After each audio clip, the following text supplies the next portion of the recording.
Hey guys, welcome back to our YouTube channel, and in today's video I'm gonna show you how to freeze your location on Find My iPhone.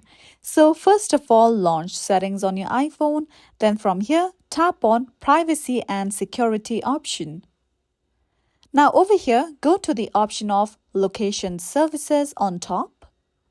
Then all you have to do is turn off the toggle for location services. Now, from here, tap on the option of Turn Off. And by doing this step, you will be able to turn off your location services for every application, including Find My iPhone.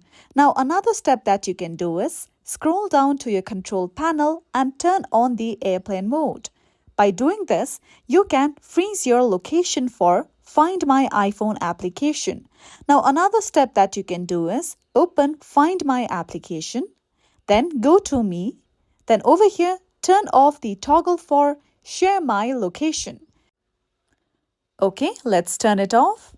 So by doing this step, you will be able to freeze your location on Find My iPhone. And this is it for today. If you found this video helpful and informative, don't forget to subscribe to our channel.